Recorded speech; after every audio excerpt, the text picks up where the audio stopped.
Hi guys, ito po Mr. Gaming Republic Channel, nagbibigay tips, tutorial tungkol sa pagre-repack ng mga gamit hindi, manipis, crackers, sampalok, daily sweet beans, at iba pang mga kotkotin. Guys, nagpapasalamat ako sa lahat ng mga subscribers at nanonood sa mga video ng Mr. Gaming Republic Channel. Thank you guys! Kung magustuhan nyo itong ating mga video, please subscribe at gawin nyo rin para lahat tayo ay kumita. Ang re-repackin natin ngayon, banana chips. Ang kilo ng banana chips ngayong July 2024, 130 pesos, presyong Divisoria, Manila. Ang re-repackin natin, ang gagamitin natin plastic 3x5 para sa 5 peso. Kailangan bibilisan natin ang ating pagre-repack nitong banana chips para hindi siya sumingaw ng matagal at saka maging malutong lang siya lagi.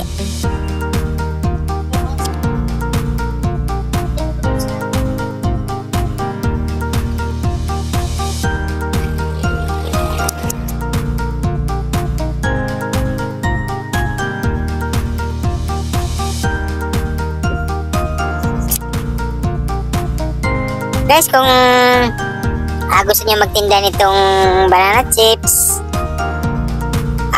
punta lang kayo sa mga palengke na malapit sa ating mga lugar. Kung andito man tayo sa Metro Manila, punta tayo ng Divisoria, Manila, Santo Cristo Street, o di kaya sa mga palengke na malalapit sa ating mga lugar.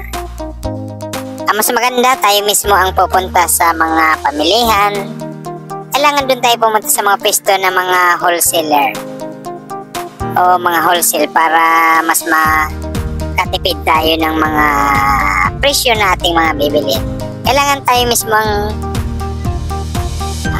pipili ng ating mga bibilhin para makakuha tayo ng mga magagandang klase ng ating bibilhin, guys. Ito masarap nito guys, itong banana chips. Kailangan malutong ang ating kukunin. At saka yung hindi sunog ang ating bibilhin. Yung makikita natin na maganda ang kulay. Katulad nitong ating na-repack, yun, mas maganda ang kulay nito.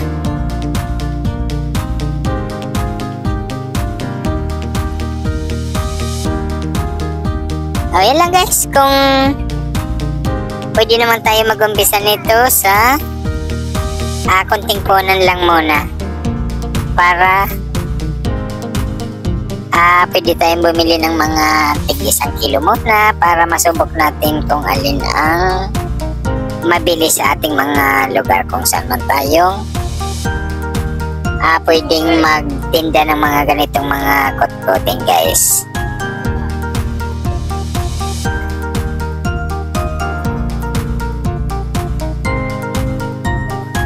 Guys, bago natin i-sell dito,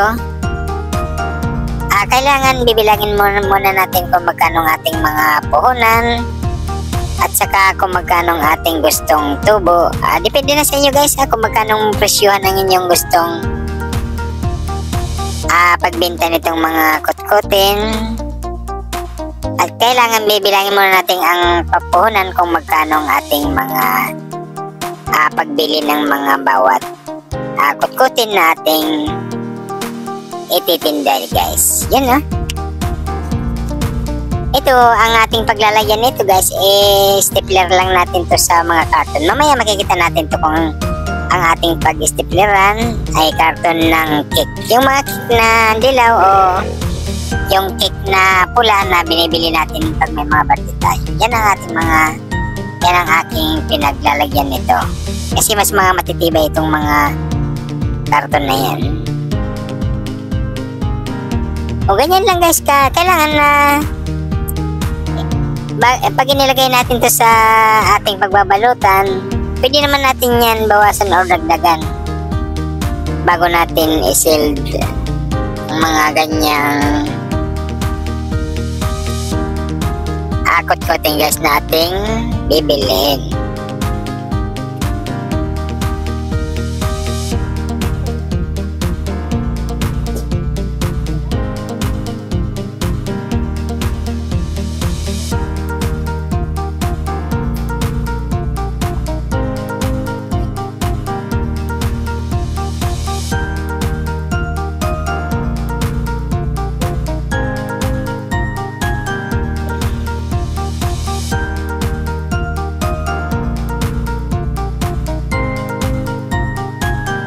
Kailangan guys, ang ating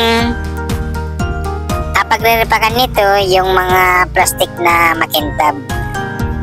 Kung wala man tayong sealer, pwede maghanap tayo ng plastic na pwede natin maitali lang. O kung ano man ang ating, para may sara lang siya. Kailangan hindi siya sisingaw para hindi siya pumunat. Kasi ito guys, kailangan ito nakasara siya ng maayos para hindi siya pumunat. Kailangan ito malutong. Mas masarap ito pagka malutong itong kagaya nitong banana chips guys. Guys, pwede panoorin nyo dito sa ating channel kung alin or paano na ang mga pagre-repack natin ng mga kotkotin at saka mga gamit hindi. Marami tayo ditong video patungkol dito sa mga pagre-repack ng mga kotkotin or ang mga gamit hindi guys. Yan lang, di ba napakasimple lang, pwede natin to pagkakitaan. Kung nasa mga bahay man tayo, kung mayroon tayong mga bintana na pwede natin pag-displayhan, mas maganda wag natin lalagyan ng screen. Yung kitang-kita lang sa labas, yun ang mas maganda para yung nahawakan ng ating mga kababayan. Saka mas magandang sila mismong nakahawak ng mga gusto nilang bilhin. Di ba? Ayan, no? Napakaganda yan ng mga, tulad ito, guys, mabili itong mga kotkotin na to, tulad mga banana chips. Lalo, re-repakin lang natin pagka binili natin ng mga ganito.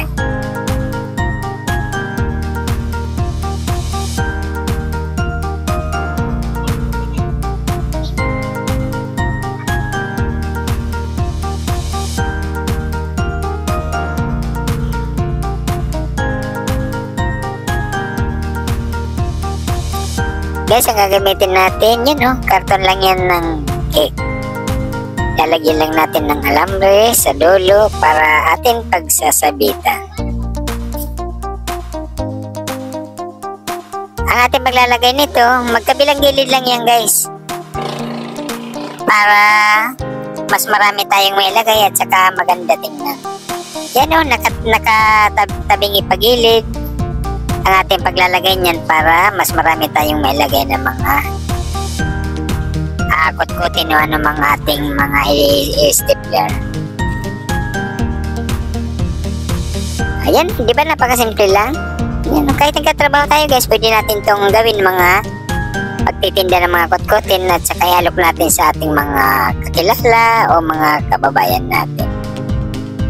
Guys, nagpapasalamat ako sa lahat ng mga subscribers at nanonood sa mga video sa Mr. Gamer Republic channel. Thank you guys! Kung magustuhan nyo itong ating mga video, please subscribe at gawin nyo rin para lahat tayo ay kumita. Thank you guys! Bye!